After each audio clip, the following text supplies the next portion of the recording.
que é um hino, na verdade, quero convidar a Madalena, porque nós sabemos que o Senhor Jesus nos dará belas palavras de vida na voz do nosso irmão Mateus Rocha, né? Então, vou convidar a Madalena como mãe, eu sei que é muito importante a bênção dela para que o Senhor possa falar através do seu filho.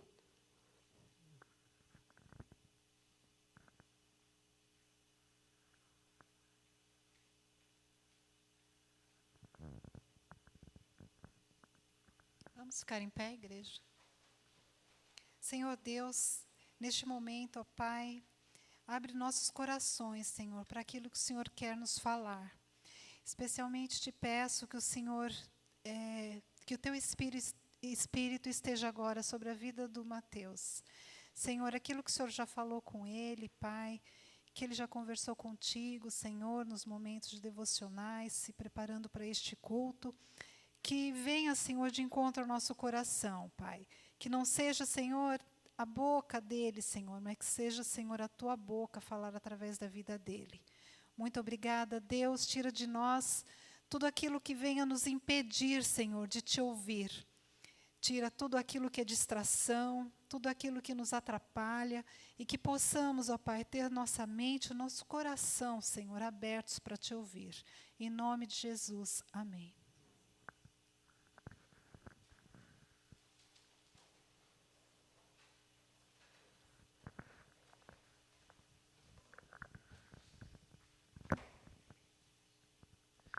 Boa noite, irmãos. Eu sei que eu tenho a tendência de falar rápido, então vou tentar me segurar hoje para não falar tão rápido assim.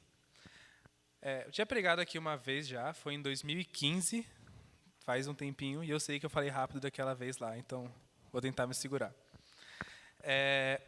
O tema que eu escolhi para poder pregar hoje, pode colocar, Mayara, pode colocar aí, por favor.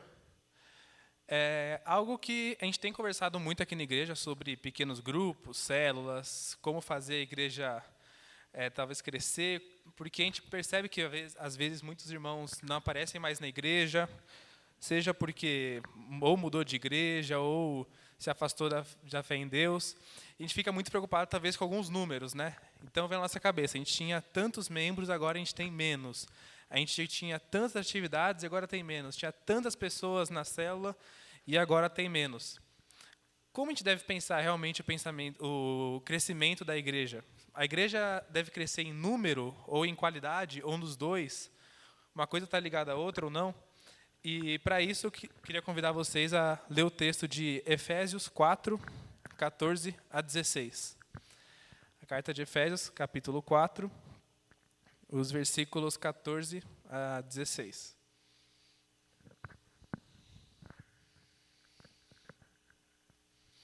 Antes de fazer a leitura, só para a gente facilitar um pouquinho, entender o que estava acontecendo naquele momento, né, em que Paulo escreveu essa carta, a cidade de Éfeso era uma cidade, um grande centro comercial, como se fosse o que São Paulo é para o Brasil hoje. Mas a diferença é que, justamente por ser um centro comercial, tudo que é ideia passava por lá. Então, em vez de ter lugares isolados, onde tinha uma religião que era muito específica, sempre lá, tudo que é ideia, que era religião, passava lá. E até por isso que Paulo escolheu também para falar do evangelho lá, né? Uma estratégia. Porque você vai em grandes centros e, a partir daí, você consegue divulgar as ideias. Passa um favor, Mayara. Só por curiosidade, uma das maravilhas do mundo antigo é um templo a uma deusa romana, Diana, que ficava lá em Éfeso, e que era gigantesco. Eu coloquei só para ter uma ideia, para a gente ter uma ideia de que, mesmo 2000 anos atrás, já existiam essas construções gigantescas numa cidade tão antiga, para ver o quanto que Éfeso era importante. Paulo ficou uns 3 anos lá em Éfeso. Vamos ler então o texto, Efésios 4, 14 a 16. O propósito é que não sejamos mais como crianças, levados de um lado para outro pelas ondas, nem jogadas para cá e para lá por todo vento de doutrina e pela astúcia e esperteza de homens que induzem ao erro. Antes, seguindo a verdade em amor, cresçamos em tudo naquele que é a cabeça, Cristo. Dele, todo o corpo, ajustado e unido pelo auxílio de todas as juntas, cresce e edifica-se a si mesmo em amor, na medida em que cada parte realiza a sua função. Essa carta de Paulo ao pessoal de Éfeso ela não trata nenhum problema específico, não trata nenhum erro específico, nenhum pecado específico, o que faz a gente entender que é uma carta que era para circular entre várias igrejas naquela época. E, basicamente, a carta de Efésios ela retrata duas coisas em oposição. Ela fala quem éramos antes de conhecer a Cristo e quem nos tornamos depois de conhecer a Cristo. Se a gente pudesse resumir em uma frase tudo o que Efésios diz, pode passar, por favor? É esse mesmo. É a unidade do corpo de Cristo sob sua supremacia. O que quer dizer essa frase? Quer dizer que a igreja deve estar unida, mas não somente unida, ela deve estar unida diante de um propósito, que é poder obedecer a Deus e seguir a soberania de Deus. E a gente vai estudar os 3 versículos separados, o que cada versículo quer dizer, cada um com uma pergunta. Pode passar, por favor? Primeira pergunta do versículo 14 é: por que a igreja deve ser madura, em primeiro lugar? Por que a gente deve se preocupar com uma igreja estar de acordo com a palavra de Deus, estar em obediência a Deus? E o versículo 14 coloca alguns motivos. Vamos ler o versículo 14 de novo aqui. O propósito é que não sejamos mais como crianças, levados de um lado para outro pelas ondas, nem jogadas para cá e para lá por todo o vento de doutrina e pela astúcia e esperteza de homens que induzem ao erro. Quais são as coisas que podem influenciar a igreja hoje? Eu citei algumas aqui, né? Primeiro, o fato de que a gente está em contato sempre com muitos outros pensamentos errados.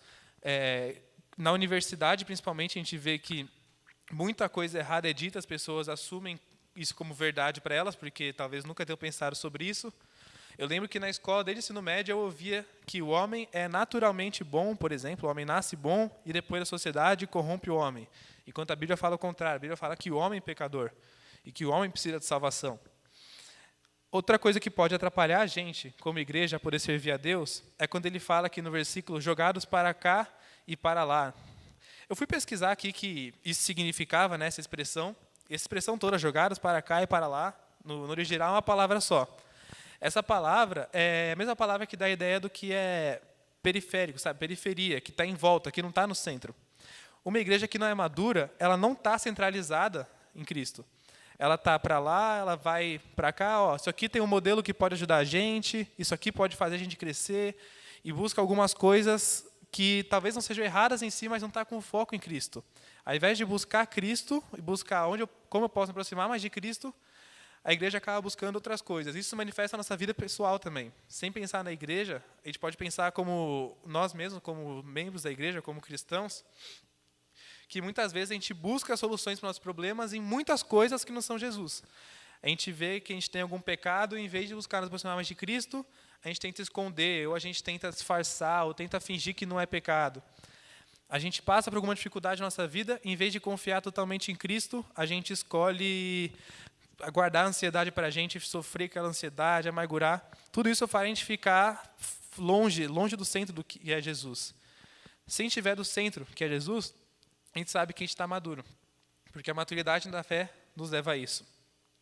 Outra coisa que eu mencionei também é da expressão que ele fala, astúcia e esperteza, é sobre a gente ser enganado, sobre a gente sofrer com armadilhas, sobre coisas que parecem boas, mas porque a gente não tem uma boa visão, uma boa noção do que é verdade, a gente acaba caindo nesses enganos. Vários exemplos disso acontecem quando a igreja deixa entrar alguma coisa nela, algum pensamento, alguma ideia diferente, parece bonita, parece tudo legal, mas quando vê algo que vai contra a Bíblia. E a maioria das vezes em que a gente vê grandes pecados de várias pessoas, a gente olha e fala, nossa, como é que alguém chegou no ponto de, por exemplo, matar alguém, de adultério, seja qualquer outro pecado que a gente olha como muito grave assim, é porque essa pessoa, um dia, muito tempo atrás, ela começou a abrir abertura na vida dela para pecados e para coisas que não glorificam a Deus. E aí, cada vez que ela abria espaço para mais pecado, mais coisas que afastavam de Deus, ela ia precisando cada vez mais para poder preencher isso. E a igreja é a mesma coisa. Às vezes a igreja, por perder esse foco de Cristo, a igreja fica cada vez mais tentando achar outras soluções, e a solução atrás de solução, e nada resolve, mas porque a gente não está com foco em Cristo. Para ter uma ilustração mais ou menos de como que é alguém maduro ou não, pode passar aí, por favor, Mai. É uma frase engraçada. Ó. Um dia pedi milkshake e meu pai disse que eu não gosto. Deixa eu comentar sobre essa frase. Minha irmã, Raquel, ela encontrou um papel esses dias que a gente escrevia quando criança, coisa da escola, assim tal. Aí uma vez, ela disse que ela encontrou esse papel e tinha eu dizendo isso para o meu pai. Meu pai dizendo para mim que eu não gostava de milkshake. Eu pedi, ele falou, não, você não gosta, então você não vai querer. Era uma criança, eu acreditei no meu pai quando ele falou isso, provavelmente. Eu adorava milkshake. Mas quando ele falou isso, eu acreditei nele. A igreja é a mesma coisa. A igreja, quando ela não é madura, qualquer coisa que você vai dizer para ela, qualquer coisa que vai dizer para si mesmo, quando você não está atrelado na palavra de Deus, vai entrar como verdade para você, mesmo que seja algo que vai tão contra a palavra de Deus, quanto a história do milkshake ia contra a minha vontade. Mas ok, deixando o milkshake de lado, então, vamos para o que o versículo 15 diz para a gente. Vamos ler o versículo 15 novamente? Antes, seguindo a verdade em amor, cresçamos em tudo naquele que é a cabeça, Cristo. A primeira pergunta foi por que devemos ser maduros. Beleza, a gente tem uma justificativa, uma ideia de, é por esses motivos que eu devo ser maduro. Eu devo ser maduro para evitar esses problemas. Mas como a gente se torna maduro? Como a igreja se torna madura? Primeiro que a igreja só se torna madura quando nós, como cristãos, formos maduros. Isso significa que a gente precisa estar em mais comunhão com a palavra de Deus. Cada um individualmente aqui, se nós não estivermos em busca de Deus, constantemente, sempre, se nós estivermos assim, a igreja não vai estar assim também. Porque a igreja é simplesmente a união de todos os cristãos. Uma música que todo mundo aprendeu como criança é que leia a Bíblia e faça oração se quiser crescer. Essa música é simples, só fala isso e depois fala que não ora, a Bíblia não lê, diminuirá. É tão simples essa música, mas é o resumo de tudo que a gente precisa fazer e a gente muitas vezes não faz. A gente olha, eu quero ser mais cristão, eu quero estar mais próximo de Cristo. Como que eu faço isso? Ah, não sei, já tentei de tudo, tal. É simples. Leia a Bíblia e faça oração. Porque quando a gente lê a Bíblia e faz oração, a gente está em contato com Deus. A gente nunca vai ser íntimo de um amigo que a gente não conversa. Se você pensar alguém que é muito amigo seu, provavelmente você passou muito tempo já com esse amigo, conversando, momentos difíceis, momentos alegres, passou por tudo quanto é coisa. E a gente canta música, não existe nada melhor do que ser amigo de Deus, mas a gente não passa tempo junto com Deus. A gente devia passar o dia inteiro junto com Deus. Isso não significa que a gente vai passar o dia inteiro orando, com a mãozinha junta, assim, com a Bíblia debaixo do braço, ou a Bíblia aberta no Salmo 90. Lá. Não quer dizer isso. Significa que em tudo que a gente fizer, a gente vai estar buscando glorificar a Cristo. Isso é o mais difícil, porque a gente gosta de separar na nossa vida aquilo que é religioso daquilo que não é religioso, aquilo que é cristão, aquilo que é secular, né? A gente gosta de falar assim. Quando, na verdade, toda a nossa vida deveria ser focado para quem Cristo é e glorificar a Cristo, e não a nós mesmos, e não algo diferente. A nossa escola, a nossa faculdade, o nosso trabalho deve ser feito para glorificar a Cristo. Não é o final de semana eu estou na igreja e depois é trabalho. Não, tudo isso é feito para glorificar a Cristo. Quando a nossa vida estiver assim, a gente vai estar buscando maturidade. O versículo 15, ele fala aqui para a gente crescer. Crescer é tanto no sentido físico, como no sentido mental, espiritual, digamos assim, né? Assim como uma criança vai crescendo, mas não só em estatura, ela vai crescendo em conhecimento, vai crescendo em pensamento, em maturidade, em inteligência. A igreja não deve ter o foco de crescer nem só fisicamente, no sentido de ter cada vez mais membros, de estar com a igreja lotada, ter muitas atividades, e também não deve se preocupar só com, não, buscar isso é errado e deve ficar só meditando, fechado para tudo. A igreja deve buscar os dois. Nós devemos buscar estar cada vez mais próximos de Cristo e, ao mesmo tempo, buscar que mais pessoas venham a conhecer a Cristo. Seja as pessoas que a gente conhece já, amigos que não são cristãos e que a gente sabe que as pessoas não estão indo para o bom caminho quando morrerem, mas a gente não fala nada para elas. Sejam pessoas que a gente não conhece e que a gente tem a oportunidade de poder falar para elas na rua. A gente diz tantas coisas que a gente gosta para os nossos amigos, para pessoas que a gente ama, né? A gente ama muita pessoa, então recomenda, tal coisa é boa, faça isso que é bom, para muita coisa. Mas sobre a eternidade a gente não fala, que é o mais importante. A gente não está amando uma pessoa quando a gente sabe que ela não conhece a Cristo, a gente não fala de Cristo para ela. Porque a gente está falando sobre um monte de coisa, menos daquilo que vai determinar a eternidade dela. Essa vida aqui é passageira, ela acaba rápido, mas a eternidade que dura para sempre. E a gente tem focado muitas vezes naquilo que é daqui. Outra coisa que o versículo 15 fala é, seguindo a verdade e amor, cresçamos em tudo. Tudo significa, literalmente, tudo. A gente gosta de pensar, tudo, mas isso aqui eu vou separar. Tudo, mas essa área da minha vida eu quero fazer do meu jeito. Tudo, mas isso aqui eu não vou abrir mão. porque isso aqui é especial demais para mim. Tudo mais Deus, isso aqui posso ficar do jeito que está assim agora? Posso não mexer? A gente gosta de fazer isso. Mas quando fala tudo, significa que em todas as áreas da nossa vida, a gente deve buscar glorificar Cristo. Eu lembro quando eu estava prestando para o vestibular, há alguns anos atrás, e muitas coisas eram ditas sobre que profissão escolher, né? Que curso você vai escolher para fazer e tal. E quase sempre são dois motivos só que se preocupam: dinheiro e o que você gosta. Se você conseguir ganhar dinheiro com aquilo que você gosta, pronto, você está feito. É só isso que importa no trabalho. E eu, particularmente, eu queria fazer engenharia. Minha mãe até acompanhou de perto essa história toda. E, de repente, eu mudei de ideia. Eu mudei de ideia para poder ser professor de matemática. É uma opção em que as duas coisas eu faria a coisa que eu gosto. Nos dois cursos, eu estaria numa área que eu me sinto bem. Mas eu escolhi o curso de matemática justamente porque eu vi que nas escolas ensinavam muita coisa que não era aquilo que as pessoas deveriam saber. Ensinavam muitos enganos para as pessoas. Que são que nem crianças, que nem te viu aqui, podem ter 17, 18, 20 anos e que ainda assim espiritualmente são crianças. E eu vi e falei, alguém precisa impactar do outro lado, alguém precisa ser amigo desses alunos e poder falar para eles qual é a verdade. E escolhi esse curso por causa disso. Às vezes a gente esquece disso, a profissão nossa deve, primeiro alvo, como glorificar a Cristo, assim como tudo na nossa vida.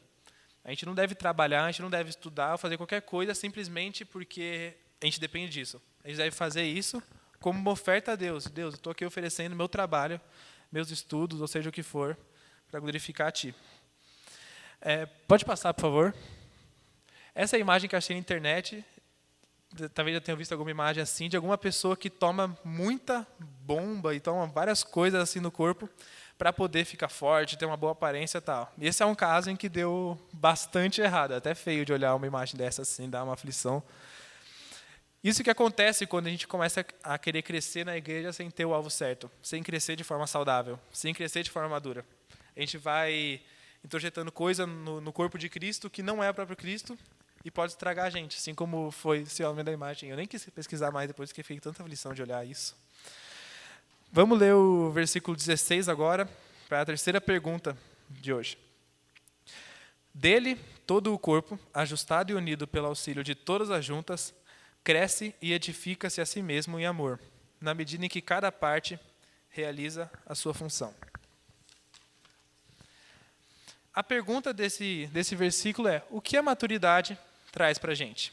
A gente viu no primeiro versículo motivos por que a gente deve ser maduro. Então a gente viu coisas que a maturidade, tanto como igreja como cristão pessoal, vão evitar a gente de passar.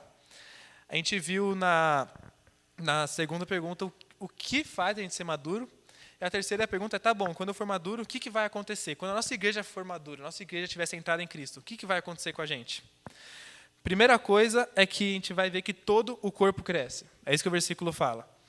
Isso significa que se a gente está buscando que a nossa igreja cresça, se a gente quer ver essa igreja cheia, a gente quer ver essa igreja cada vez com mais pessoas, louvando com alegria, vivendo com alegria a vida de Cristo, a gente deve preocupar em ser maduro. A gente deve preocupar em estar próximo da palavra de Deus.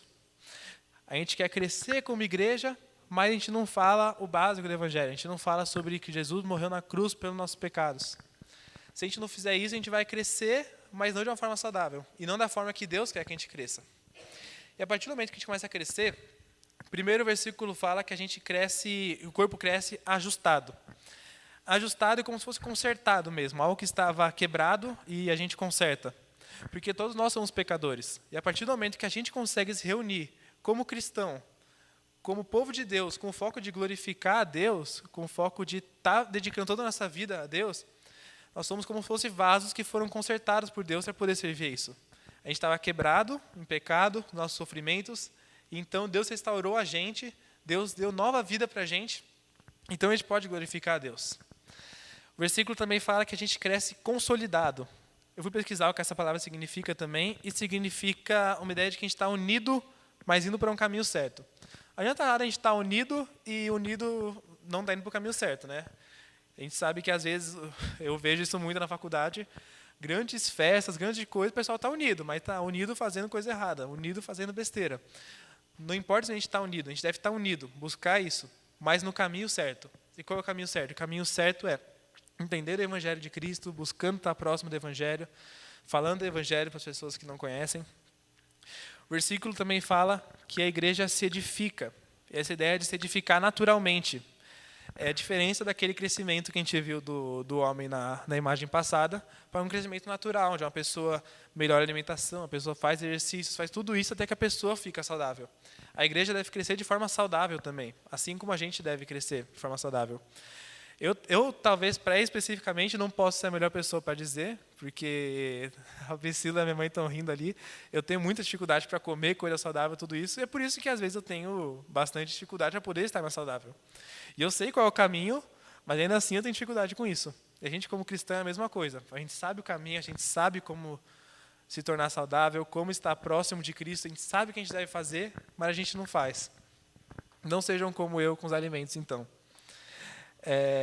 O versículo ele fala que cada parte realiza a sua função. Isso significa uma ideia de eficiência, aquilo que a gente faz bem feito de uma vez. É isso que a igreja cristã faz. Hoje, até no acampamento, o pastor Sérgio comentou com isso, a gente vê umas igrejas, a gente vive uma situação de igreja onde parece que 70%, 80% da igreja assiste as coisas e 20% apenas que trabalha. Parece que tem um monte de pessoas tentando sustentar um grupo de outras pessoas que acaba não trabalhando, não ajudando.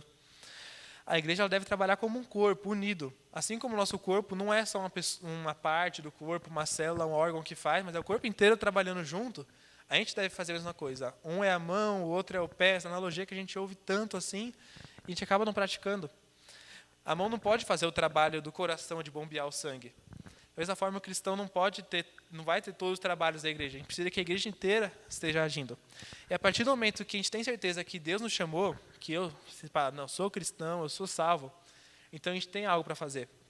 Você pode não saber o que você é bom para fazer, qual é o seu dom, para o que Deus está te chamando, mas se você buscar, Deus vai te orientar nisso. Deus vai te orientar para o que você deve fazer. Não tenho a mínima ideia de como Deus pode usar cada um aqui de formas criativas, de formas diferentes. A Bulgra, Deus usou num tempo para trabalhar com hippies, por exemplo. É um negócio diferente, que eu nunca tinha pensado. A gente tem um ministério com hippies, o que aconteceu. E tem ministérios na faculdade, tem todas as outras áreas em que Deus pode ajudar e que você pode ajudar a obra de Deus. Então, se dedique. Assim como a gente se dedica para qualquer outra coisa que a gente vá fazer, que a gente goste, né? Se a gente gostar de um curso, se a gente gosta de qualquer coisa que a gente se dedica, se a gente realmente entendeu o que Cristo fez por nós na cruz, de que Ele morreu por nós na cruz, esse amor dele, a gente vai querer viver para Ele. Se a gente não vive para Ele, quer dizer que a gente não entendeu completamente o que significa o fato de que nós somos pecadores e que ainda assim Jesus Cristo morreu no nosso lugar porque Ele nos ama. O próprio Deus desceu aqui na terra para que a gente possa se tornar filho de Deus. A gente, às vezes, não retribui com nada com isso. Crescer de forma saudável é muito melhor do que crescer de forma instável. Primeiro porque crescer de forma saudável dá algo sólido para a gente, dá algo concreto, dá algo que a gente sabe que vai estar afirmado na palavra de Deus. Enquanto a gente só buscar crescer e falar como que eu posso fazer para alcançar resultados sem buscar o alvo certo, a gente não vai estar glorificando a Deus com isso. Um exemplo que eu peguei, pode passar por favor, Mai? É a Torre de Pisa. Eu até perguntei para minha mãe, que já foi, se realmente é tão inclinada assim, como parece. A torre que fica na Itália. Itália, né? Não errei. Itália. E eu fui pesquisar por que ela é inclinada assim. E eu descobri que, simplesmente porque, quando eles foram construir essa torre, o terreno estava um pouquinho desnivelado e não era muito bom. Eles poderiam ter feito um ajuste no terreno, ter melhorado o terreno, nivelado o terreno e pronto, a torre ficaria perfeita. Não fizeram isso. E muitos anos depois, para a torre não cair, não ter nenhum risco, um projeto foi feito em 97, acho que foi 97, em que se gastou 25 milhões de dólares para poder manter essa torre estável do jeito que está. Algo que seria muito mais barato no começo ser modificado, modificar só o terreno ali, pronto, resolveu o problema. Mas por causa de um erro na base, por causa de um erro na estrutura, toda a torre cresceu de forma torta, de forma equivocada e trouxe muitos riscos. A nossa vida cristã é a mesma coisa. A gente vê, tá bom, eu quero crescer. Se a gente começar desde o começo, desde o princípio nossa forma de observar nós mesmos, de observar nossos erros, nossos pecados, a deixar brechas, isso vai gerar um custo muito grande para a gente lá na frente. Mas a gente buscar desde o começo, construir da forma certa a nossa base, então eu sei o que eu creio, eu sei que áreas da minha vida que eu tenho que melhorar, e como igreja, nós sabemos o que devemos fazer para atuar, para glorificar a Deus, nós sabemos nossos erros e vamos buscar consertá-los. Se a gente fizer isso, a gente vai crescer de forma reta, de forma concreta, não de forma instável, como a Torre de Pisa, que depois a gente vai ter que ficar remendando os erros e tentar corrigir as coisas. Mas o crescimento de forma saudável, ele vai de uma vez só. A gente se estabiliza naquilo que é Cristo, naquilo que é a rocha, e a partir daí a gente vai crescendo. Como diz aquela parábola que Jesus contou sobre edificar a casa na areia, edificar a casa na rocha, aquele que edificou a casa na areia, a casa é a mesma, o único problema era a base. E isso fazia com que a casa inteira não durasse. Então a gente precisa estabelecer a nossa base. E qual é a nossa base? Como igreja cristã, como igreja presbiteriana independente de Jundiaí. A nossa base é que Jesus Cristo é Deus, que nós somos pecadores, Ele nos ama tanto que Ele morreu na cruz pelos nossos pecados. Crendo nisso e colocando isso como centro da nossa vida, a gente vai estar glorificando a Cristo. O resumo do que esse texto de Efésios diz, pode passar, por favor? A maturidade nos leva a crescer da forma que Deus quer que cresçamos. O importante não é a gente crescer. O importante não é achar o segredo certo para alguma coisa. O segredo é crescer da forma que Deus quer que a gente cresça. Isso pode ocorrer de várias formas. Deus não é alguém que faz de uma coisa só. Igrejas, por exemplo, crescem fazendo formatos de eventos. Igrejas crescem fazendo formatos em células, em grupos familiares. Tudo isso são métodos diferentes que a gente pode aplicar à hora de Deus. Assim como a gente tem começado a desenvolver na igreja a ideia de pequenos grupos. E é muito interessante estudar esses métodos. Mas, nesse método, a gente deve buscar meu pequeno grupo, minha célula, seja o que for. A gente vai glorificar a Cristo. A gente vai passar a mensagem de Cristo e vai fazer com que outras pessoas possam ouvir essa palavra. E assim crescer de forma saudável. Não simplesmente crescer em números, crescer em tamanho, mas crescer de forma que a gente glorifique a Cristo. Porque assim também a gente vai crescer de forma saudável. Na nossa vida cristã é a mesma coisa. Nós queremos nos tornar mais santos. Queremos estar mais próximos de Cristo. Se a gente realmente quer fazer isso, então a gente vai fazer isso do jeito certo. A gente vai buscar Cristo na Bíblia. A gente vai buscar ter momentos devocionais de Cristo, momentos em que a gente vai estar próximo de Cristo orando com Ele, pegando uma aplicação daquilo que a Bíblia diz para a gente, e confessando para Cristo as nossas dificuldades e buscando ajuda neles. E a igreja é o melhor lugar que a gente tem para poder buscar ajuda. Porque Cristo escolheu a igreja para ser as suas mãos na terra, aquilo que atuaria aqui nesse mundo. Então, lembre-se disso, todo mundo tem suas dificuldades, seus pecados. Encontre um irmão na igreja que pode te ajudar, porque é para isso que a igreja está aqui. A igreja está aqui para que a gente possa confessar os nossos pecados aos outros e poder compartilhar as dificuldades, para que assim a gente cresça de forma que glorifique a Cristo. Vamos orar? Senhor, muito obrigado porque o Senhor escolheu nos salvar, Senhor. Obrigado porque o Senhor sabia que muitas vezes nós erraríamos, mas ainda assim, sabendo disso, o Senhor morreu na cruz no nosso lugar, Senhor. Obrigado por esse infinito amor, por essa graça que a gente não consegue entender. Como é possível existir um amor tão grande? Mas a gente é grato porque o Senhor nos deu muito mais do que a gente merece. Senhor, eu peço que o Senhor nos auxilie nesses momentos de transição que a gente está passando pela igreja. Que nosso foco seja sempre, sempre, sempre em como glorificar a Cristo, Senhor. Que a verdade do Evangelho, a verdade que Jesus Cristo morreu no nosso lugar, seja o foco em tudo aquilo que a gente fizer. Que em cada pequeno grupo, cada célula que a gente vai formar na igreja, a gente veja esses grupos crescendo, mas não porque está simplesmente querendo crescer, mas porque está buscando glorificar a Ti em tudo que faz. E que na nossa vida pessoal, Senhor, cada um aqui, que a gente enxergue nossas falhas, nossos erros, entenda que há perdão em Jesus Cristo, porque o Senhor é infinitamente misericordioso e não se cansa dos nossos recomeços. E que assim a gente seja cada vez mais santo, estando mais próximo da Bíblia, estando mais próximo de Ti, Senhor. Em nome de Jesus, amém.